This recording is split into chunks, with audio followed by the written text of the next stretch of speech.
آیا بیان سے پہلے نا ایک بندہ آیا, ملنا چاہتا ہوں مفتی صاحب آپ ان کو سمجھائیں کہ مجھے اپنی بیٹی دے دیں. میں نے کہا میں کیوں سمجھاؤں, کہہ رہے ہیں میں صحیح ہوں, میں نیک آدمی ہوں, میں نماز پڑھتا ہوں, تو آپ ان کو سفارش کریں کہ یہ غلط ہے شریعت میں. میں نے کہا کیوں سفارش کروں, میں آپ کو جانتا نہیں ہوں. لڑکی کے باپ کو یہ حق ہے کہ آپ کو, وہ آپ کو دیکھے گا, وہ جس نیت سے دیکھے گا آپ کو, ان آنکھوں سے میں دیکھ ہی نہیں سکتا. وہ تو ہر طرح سے آپ کو کنگالے گا. نہیں ایک دفعہ مل تو لے. میں نے کہا میں نہیں ملوں گا. ایسے بھی کئی دفعہ ہوا کہ بہت دفعہ اصرار کیا, پھر لے آئے ابا کو, ابا نے کہا ٹھیک ہے مفتی صاحب سے ملوا دو. کئی دفعہ ہوا ہے. تو جب آئے نا میرے پاس ابا, انہوں نے کہا مفتی صاحب آپ کیا کہتے ہیں, اس سے میں آپ اپنی بچی کی شادی کر لوں. میں نے کہا بھائی مجھے کیا پتا, آپ کرنے ہیں تو میں تو نہیں جانتا اس کو. وہ لڑکا تل ملا رہا ہے, مفتی صاحب منہ سے پھوٹ دو نا. بھائی میں کیوں پھوٹوں منہ سے, کسی لڑکی کی زندگی تباہ ہو جائے, مجھے کیا پتا یار. تم, ایک بندے نے تو یہاں تک کیا, میرے بیان میں پابندی سے بیٹھتا تھا, تو اس نے کیا کیا کہ وہ لڑکی والوں کو بتایا, باہر تھے وہ لڑکی والے, ان کو بتایا کہ میں مفتی صاحب کا شاگرد ہوں, میرے ساتھ سیلفیاں ویلفیاں بھی. تو دوسری شادی تیسری کر رہا تھا, نہیں سوری دوسری شادی کے لیے اس نے پیغام بھیجا وہاں پہ. تو لڑکی والوں نے جب دیکھا مفتی صاحب کا اتنا کلوز ہے, اس نے کہا نکاح بھی مفتی صاحب پڑھائیں گے. اور ادھر مجھ سے آ کے رابطہ کیا کہ مفتی صاحب آپ میرا نکاح پڑھا دیں. میں تو پڑھا دیتا ہوں, میں تو صبح شام یہاں نکاح ہوتے رہتے ہیں. میں نے کہا مجھے کیا پتا پیچھے کہانی کیا چل رہی ہے.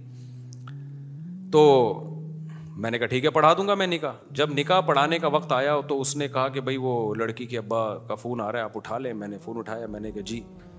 تو میں نے کہا بھائی اتنے بجے نکاح ہے آپ کا, تو وہ مجھے کچھ ڈاکومنٹس کے لیے لڑکے کو میں نے کہا ہے, تو نام وام آپ اس کو بتا دیں.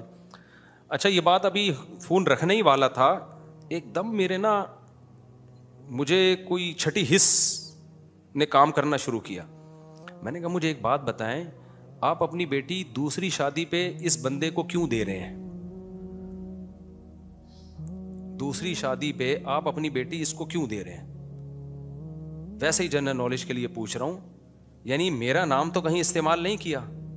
کہتے ہیں بھائی آپ کا شاگرد ہے مفتی صاحب, آپ 2 شادیوں کی ترغیب دیتے ہو, میں اس لیے دے رہا ہوں. میں نے کہا آپ کی بچی میں کوئی پرابلم ہے, طلاق یافتہ ہے, بیوہ ہے, یا کوئی مسئلہ ہے, یا اس کے اچھے رشتے آ نہیں رہے؟ کہہ رہے ہیں رشتے تو آ رہے ہیں اس کے. تو میں نے کہا پھر کسی کنوارے کو دو, آپ دوسری شادی والے کو کیوں دے رہے ہو؟ میں سمجھا پا رہا ہوں اپنی بات. اب آپ لوگ مجھے کہو کہ ایک طرف مفتی صاحب 4 شادیوں پہ بیان کرتے ہیں, دوسری طرف اس کی حوصلہ شکنی کر رہے ہیں. بھائی میں آپ کو کہتا ہوں 4 کرو, لڑکی والوں کو کہتا ہوں آپ کنوارے کو ترجیح دو دوسری شادی والے پر. وہ اپنی بیٹی کے لیے اچھا سوچے نا. ہاں جس کو نہیں ملے گا وہ پھر ان کو میں یہ کہتا ہوں بھائی some thing is better than nothing. جس کو کنوارا نہیں مل رہا, اچھا کنوارا, تو بہتر ہے ایک نالائق کنوارے کی اکلوتی بیوی بننے سے کسی لائق کی چوتھی بن جاؤ. لیکن اگر لائق مل رہا ہے تو کیوں اس کو دوسری والے کو کیوں دے رہے ہو بھائی؟ یہ میں شروع سے کہہ رہا ہوں, آج سے نہیں 15 سال سے کہہ رہا ہوں. تو میں نے کہا بھائی آپ کی بچی کو کیوں دے رہے ہیں؟ میرے ریفرنس تو نہیں انہوں نے استعمال کیا. انہوں نے کہا ہاں یہ تو آپ, اس نے کہا ہے کہ آپ کا شاگرد ہے. تو میں نے کہا بھائی دیکھو میرا شاگرد ہو یا کوئی بھی ہو, میرا بیٹا بھی ہو, آپ کو اگر اپنی بچی کے لیے کوئی کنوارا اچھا مل رہا ہے, اچھا, تو پھر آپ دوسری شادی والے کو بولو نہ دو. نہیں مل رہا تو پھر مجبوری ہے. لیکن پھر بھی صرف یہ نہ دیکھو کہ میرا شاگرد ہے یا میرے بیان میں بیٹھتا ہے. بیان میں تو چرسی بھی آ کے بیٹھتے ہیں یہاں پہ, وہ اس نیت سے بیٹھتے ہیں کہ شاید ہم سے چرس چھوٹ جائے. بے نمازی بھی بیٹھتے ہیں, شرابی بھی بیٹھتے ہیں. میرا بیان ہر طبقہ سنتا ہے. میں جب دنیا میں ٹریولنگ کرتا ہوں, گورے سن رہے ہیں, گورے, آپ حیران ہو گئے, گورے سن رہے ہیں بیان. تو عربی سن رہے ہیں ترجمہ کروا کے. عجیب عجیب خلقت ہے بھائی جو سن رہی ہے. بہت بڑی تعداد میں نہیں ہوں گے کہ پورے, وہ انہوں نے کمپنی کھولی ہوئی ہے میرے بیان کے, عرب لوگ, عرب کے پاس اپنے علماء بہت ہیں سننے کے لیے. لیکن میں بات کر رہا ہوں کہ ہر طبقہ سن رہا ہے. تو میں نے ان سے کہا, میں نے کہا بھائی یہ تو میرے بیان میں بیٹھنا یا میرا شاگرد, اول تو میں نے کہا میرے شاگرد ہیں نہیں ہے تو, اور بیان میں بھی میں نے کبھی دیکھا نہیں ہے ان کو. تو پھر میں نے کہا کہ آپ کیوں دے رہے ہو؟ تو اس نے کہا اچھا, یعنی 1 گھنٹے بعد نکاح ہونے والا تھا اور یہاں یہ پروگرام چل رہا تھا. مجھے غصہ اس پر آیا تھا کہ میرا نام کیوں استعمال کیا بھائی. کہہ رہے ہیں آپ کے ساتھ تصویریں دیکھی ہیں. میں نے کہا میرے ساتھ تو گدھے کی بھی تصویریں ہیں, مرغے کی بھی ہیں, کتے کی بھی ہیں. آپ دیکھ لو ہمارا مرغے کے ساتھ میں نے کتنی دفعہ تصویر کھنچوا کے نیٹ پہ ڈالی ہے. تو کیا میرا مرغا رشتے کا پیغام بھیجے گا, اس کو دے دو گے اپنی بیٹی؟ عجیب پاگل قسم کی حرکتیں ہیں یار. تم بیٹی دے رہے ہو اور تمہارا معیار ہی ہے. پھر جناب میں نے کہا نہیں بھائی یہ آپ, میں نے کہا میں رشتہ نہیں توڑوا رہا, میں صرف یہ کہہ رہا ہوں کہ آپ جو کام کرو کانفیڈنٹلی کرو, سوچ سمجھ کے کرو, بچی کا مستقبل ہے. دوسری کر رہا ہے تو سب سے پہلے آپ اس سے پوچھو گھر دے رہے ہو کہ نہیں دے رہے, الگ, یعنی الگ گھر میں رکھو گے یا اسی پہلی کے ساتھ ٹھونس دو گے. نمبر 2, اس کے ماں باپ اس شادی میں انوالو ہیں یا نہیں ہے, کون کون ہے, کیا ہے, پوری ڈیٹیل کے بعد نا پروگرام ان بیچاروں کا وہیں بڑھ گیا. رشتہ ہی ٹوٹ گیا بیچارے کا, 1 گھنٹے بعد شادی تھی اس کی. انہوں نے وہ ڈر گئے, انہوں نے کہا ہم تو آپ کا شکل دیکھے تھے. میں نے کہا میری شکل دیکھ کے, میں نے کہا خود مجھے کتنے لوگوں نے میرے رشتے کے لیے انکار کیا ہے, وہ میری پرسنالٹی سے متاثر نہیں ہوئے. انہوں نے کہا بھائی مفتی صاحب آپ کی آمدن کے حساب سے ہمارے حساب سے کم ہے, یا یہ کہ بھائی بھلے آپ الگ گھر دے رہے ہو, بھلے آپ کی جو ہے نا آمدن اچھی ہو, لیکن بات یہ کہ 3 آلریڈی ہیں تو نا, اس چکر میں کتنے پروگرام میرے بڑے ہیں. تو میں تو ان پہ غصے نہیں ہوا کہ تمہیں شرم نہیں آتی, تم 4 شادیوں کے خلاف ہو. میں تقریریں کر کے تھک گیا. بھائی ہم 4 شادیوں کے حق میں ہیں, لیکن اس کے حق میں تھوڑی ہیں کہ کوئی بھی دوسری کے لیے, تیسری کے لیے پیغام بھیجے, آپ اٹھا کے دے دو اس کو. یا تو کوئی اس میں کوئی اضافی سرخاب کے پر لگے ہوئے ہوں. ہمارے نبی نے 9 بیویاں رکھی ہیں, تو وہ پیغمبر تھے نا, تو ان کو تو مل گئے. حضرت حسن نے بہت شادیاں کی ہیں, تو وہ تو حضرت حسن تھے بھائی, اہل بیت میں سے تھے. تو آپ میں بھی کوئی سرخاب کے پر ہیں, یا تو بے تحاشا پیسہ ہے, یا آپ کی پرسنالٹی اتنی اٹریکٹیو ہے کہ لڑکیاں مرے ہی جا رہی ہیں, کہہ رہی ہیں بھائی چوتھی پہ بھی ہمیں یہ بندہ قبول ہے, یا پیسہ اتنا ہے کہ غریب لڑکیاں مر رہی ہوتی ہیں کہ بھائی پیسہ ہم چوتھی پہ بھی, کوئی نہ کوئی کوالٹی ہوتی ہے تو دوسری تیسری مل جاتی ہے. ادروائز جو کوالٹی نہیں ہے اس کو تو ایک نہیں مل رہی ہوتی.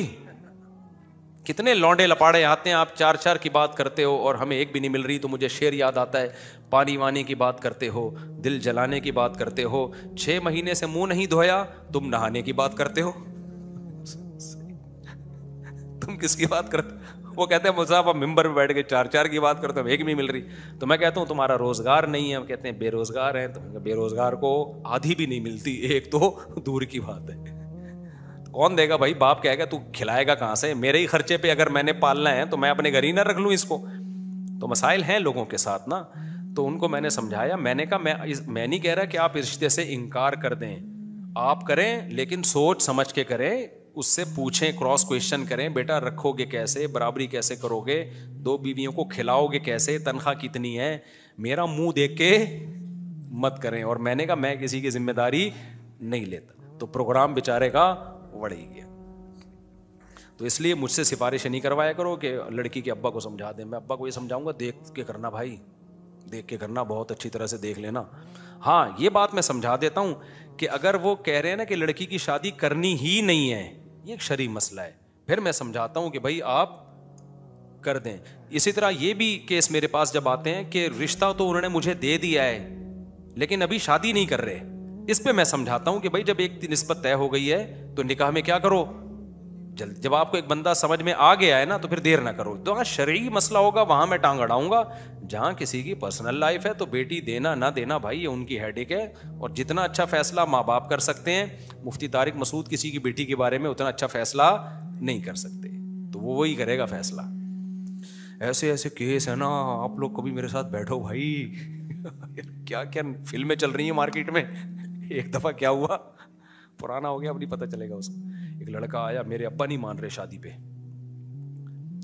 تو ابا مان رہے تھے, کہہ رہے تھے یہاں نہیں کر, یہ لڑکی ٹھیک نہیں ہے, فلاں جگہ کر.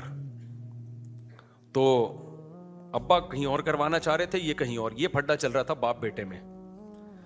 اچھا ابا میرے معتقد بیان بھی سنتے ہیں, بیٹا بھی معتقد. تو بیٹے نے کہا کہ بہانہ بیٹے کو اچھا مل گیا کہ ابا کو مفتی صاحب کے پاس لے آؤ. میں تو اکثر یہی کہتا ہوں نا, جہاں بیٹا چاہ رہا ہے وہاں کرو. تو وہ میرے پاس آیا کہ ابا کو لے آئیں. میں لے آؤں, میں جہاں چاہ رہا ہوں وہاں کر دیں. میں نے کہا ٹھیک, یہ شرعی مسئلہ ہے بھائی, جہاں بیٹا چاہ رہا ہے وہاں کرو. تو میں نے کہا ٹھیک ہے ابا کو لے آؤ. میں ٹائم دیتا ہوں لوگوں کو, ایسا نہیں ہے میں بھاگتا ہوں. جہاں مجھے موقع ملے, کوئی خدمت ہو سکتی ہے تو میں دے دیتا ہوں ٹائم. میں اس بچے کی جگہ اپنے آپ کو رکھ کے سوچتا ہوں, میرا ابا نہ مان رہے ہوتے اور میں چاہ رہا ہوتا تو میرے پر کیا گزر رہی ہوتی. کیا خیال ہے, ہمارے بھی تو جذبات ہیں نا. تو مجھے لگا کہ یار اس کے اوپر وہی گزر رہی تھی جو میرے اوپر ایک ونس اپون اے ٹائم گزر رہی تھی, کیونکہ میرے ساتھ بھی ہو چکا ہے ایسا. تو میں نے کہا بلا لے اپنے ابا کو. اب ابا انکار تو نہیں کر رہے کہ مفتی صاحب کے پاس نہیں جانے, لیکن ابا کا ناٹک دیکھو. ابا آئے ہیں, مسجد کے گیٹ سے جیسے ہی اندر داخل ہوئے, پتہ نہیں کس میں چلے گئے نا, قومے میں چلے گئے یا قومے ٹائپ کی کسی چیز میں چلے گئے. میں نے ایسی بیماری اب تک دیکھی نہیں تھی, عجیب سے نا ہکا بکا. یعنی انہوں نے یہ شو کیا جیسے میں بہت شوق میں آ گیا ہوں یہ سن کے کہ میرا بیٹا وہاں شادی کر رہا ہے. اب میں نا ٹینشن میں آ گیا ہوں. اب یعنی ایموشنل بلیک میل نہیں ہوتا بچے کو. اچھا میں نے دیکھا, میں نے کہا تو چلاؤ تو صحیح بھائی, ان کو چل ہی نہیں رہے نا. اب 2 بندے ان کو پکڑ کے اندر میرے آفس میں گھسیٹ کے لا رہے ہیں. چل میں نے کہا گر جائیں گے, یہ ہو کیا گیا؟ لڑکا کہہ رہا پتہ نہیں کیا ہوا ابا کو. ابا ناٹک کر رہے ہیں کہ میں بہت ڈپریشن میں ہوں تاکہ میں ان پہ ترس کھاؤں. بولوں بھائی ابا مر جائے گا, وہیں کر لے جہاں ابا کہہ رہے ہیں. یہ ابا کا ناٹک یہ چل رہا تھا. سمجھ میں آئی ہو یار؟ یہ تو بہت اسٹریس میں آ گئے ہیں نا. شوق لگا ان کو, شوق لگا کہ مفتی صاحب مجھے سمجھائیں گے کہ وہاں کرو یہاں نہیں کرو. تو ابا آ رہے ہیں نا یوں. میں واقعی ڈر گیا, پہلے تو میں بہت ڈر گیا. میں نے کہا یار یہ کہیں گر آ گئے, ایمبولینس منگواؤ بھائی. میں بچے کو کہہ رہا ہوں یار ایمبولینس منگوا, کہہ رہے نہیں مفتی صاحب یہ کچھ ایسا ہے نہیں. ایسا ہے, وہ ابا سے ڈر بھی رہا ہے. اچھا گھسیٹ کے نا یہاں بڑی مشکل سے ابا کو لا کے بینچ پہ بٹھایا. ابا اب یوں بیٹھے ہوئے ہیں, نہ یوں دیکھ رہے ہیں نہ یوں ہو رہے ہیں, نہ گردن پیچھے جا رہی ہے. میں نے کہا یار یہ سکتے کی عجیب قسم ہے کہ گھٹنے کام کر رہے ہیں, گھٹنے پورے فولڈ ہو رہے ہیں بیٹھنے کے لیے, لیکن باقی جسم ہل نہیں رہا. پھر بھی مجھے 50% تھا کہ ناٹک ہے, 50% میں نے کہا شاید کوئی شوق میں چلے گئے ہوں. آنکھیں بھی تھوڑی سی نا ان کی عجیب سی نمی سی جیسے رو پڑیں گے. میں گیا, میں نے کہا حضرت کچھ بات کرنا چاہتا ہوں مگر آپ اجازت دیں. کیوں؟ شوق میں 10 منٹ شوق میں. میں نے کہا حضرت, ہلکی سی نا غیر اختیاری مسکراہٹ آئی ان کے چہرے پہ نا. غیر اختیاری طور پہ نہیں, آدمی کو نہ چاہتے ہوئے بھی مسکرانا پڑتا ہے اس کو. ان کو تو پتا تھا میں ناٹک کر رہا ہوں نا, یوں ہلکے سے مسکرائے. تو میں نے کہا بھائی ان کو لے جا یار, گھر میں مسئلہ حل کرو. میں نے کہا لے جا بھائی, میں نہیں سمجھا رہا ان کو. وہ ہل ہی نہیں رہے نا. میں نے کہا یہ ہلیں گے تو سمجھاؤں گا نا.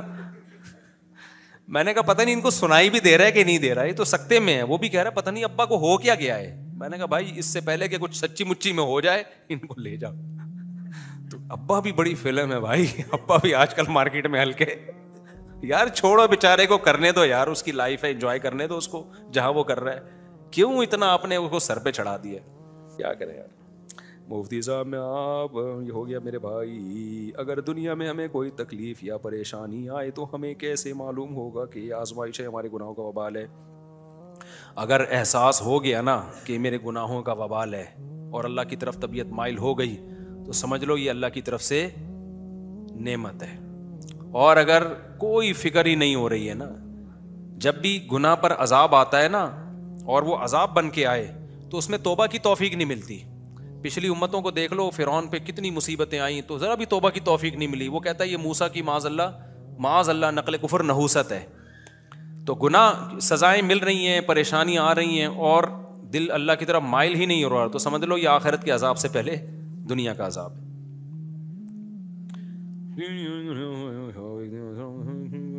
پارٹی میں بھائی میرے بھائی پارٹیوں کے بارے میں نہ پوچھا کرو. آج کے زمانے میں درمیانے طبقے کی خاندان میں حق مہر کتنا ہونا چاہیے؟ بھائی وہ خاندان والوں سے پوچھو, ماموں کی باتیں کس سے پوچھو, ماموں سے جا کے پوچھو.